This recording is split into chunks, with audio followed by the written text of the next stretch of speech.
नमस्कार मित्रांनो, मी एकनाथ बेलदार. आज ॲग्रिकल्चरमध्ये आपण एका नवीन प्लॅनवरती आलेलो आहे. तर सुरुवातीला सरांचं आणि मॅडमांचं आपण नाव विचारूया. सर, आपलं नाव? माझं जयंत अनंत माझा. ओके.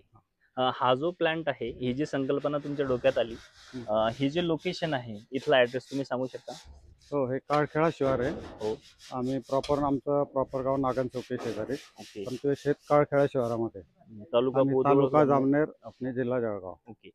तर बघा, आपण अशा आज वेगळ्या प्लॅन्टवरती आलेलो आहे का सरांना या ठिकाणी हॉर्टिकल्चरमध्ये इंटरेस्ट आहे आणि हॉर्टिकल्चर इंटरेस्ट घेता घेता ह्यांनी बरेच सारे प्रोजेक्ट या ठिकाणी रन केलेले आहे. तर आपण वन बाय वन ह्यांच्या सगळ्या गोष्टी आपण आता पाहणार आहोत. तर व्हिडिओमध्ये कंटिन्यू व्हा. चला सर. ओके, या साईडला झाला. ओके. टेम्परेचर भयानक आहे. ही जी प्रोसेस तुम्ही करत आहात ही नेमकी कशाची आहे? ही आता ही पपई आहे. ओके, ही आता पपई आहे. हे दोन दिवसापूर्वीच आम्ही आता पपईचा स्टडी केला होता. बरोबर. तर एक ट्रायल म्हणून आम्ही आता आज ही पपई केली आहे. ओके. आणि याची पपईची पावडर करणार आहे आम्ही आता. बरोबर.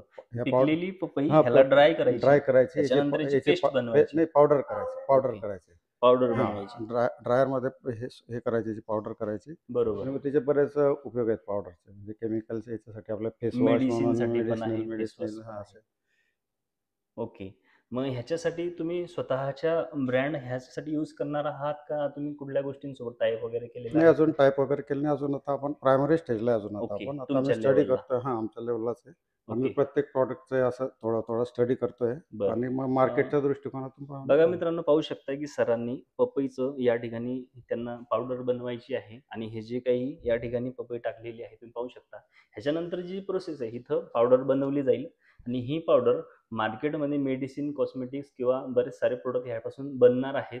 तर सरांना आपण बघितलं की पपईच्या ड्रायर मध्ये पपईचे छोटे छोटे तुकडे करून या ठिकाणी पपईपासून जी पावडर बनणार आहे ती वेगवेगळ्या कंपन्यांना एक्सपोर्ट होऊ शकते. आता बरेच सारे शेतकरी समाजामध्ये असून त्यांना ही अडचण आहे का त्यांच्याकडे कमी शेती आहे, कमी जमीन आहे आणि अशा कमी क्षेत्रावर किंवा कमी जमिनीवर त्यांना छोटे छोटे उद्योग उभारून त्या ठिकाणी चांगली अर्निंग करता येईल. पण बऱ्याच साऱ्या शेतकऱ्यांपर्यंत माहिती नसते, माहितीचा अभाव असतो, म्हणून शेतकऱ्यांना ह्या गोष्टीची कल्पना नसते. तर आपल्या व्हिडिओच्या माध्यमातून मी तुम्हाला हा संदेश देऊ इच्छितो की तुम्ही सुद्धा हा व्हिडिओ बघा. जर तुम्हाला सुद्धा असे नवीन नवीन प्रकल्प सुरू करायचे असतील, कमी खर्चात चांगली शेती करायची असेल किंवा छोटा उद्योग उभारून तुम्हाला चांगली अर्निंग करायची असेल तर माझ्या चॅनलला जाऊन सबस्क्राईब करा. त्या ठिकाणी मी तुमची मदत करेल. मला कॉल करा. सगळे माहिती तुम्हाला प्रोव्हाइड करण्याचा या ठिकाणी प्रयत्न करेल. Thank you so much.